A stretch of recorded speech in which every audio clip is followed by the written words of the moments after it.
দুটি সাদা দাগের কথা বলি যেটা দেখতে সেতির মতো কিন্তু সেতি না।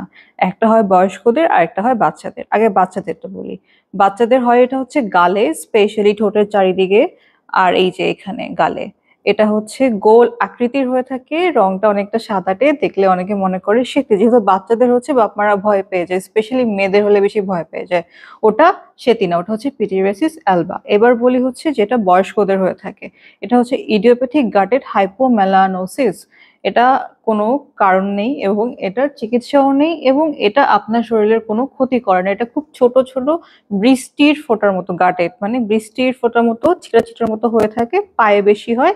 এটা কোনো ক্ষতি করে না, এটা বয়স্কদেরই বেশি হয়। সুতরাং এই দুইটা জিনিস দেখলে আপনারা সেটি মনে করে ভয় পাবেন না। আরেকটা হচ্ছে পোস্ট ইনফ্ল্যামেটরি হাইপোপিগমেন্টেশন, অর্থাৎ স্কিনে যদি কোনো র্যাশ হয়, ক্ষতি হয়, অথবা কোনো কেমিক্যাল কোনো ইনজুরি হয়, তখন স্কিনে একটা হালকা সাদা দাগ হয়, যেটা সেটি মনে করে, কিন্তু এটা অল্পতেই সেরে যায়। এটা খুবই ক্ষণস্থায়ী একটা প্রবলেম। সো এই তিনটা জিনিস আমরা বললাম যেটা সেতির মতো দেখতে কিন্তু সেতি না।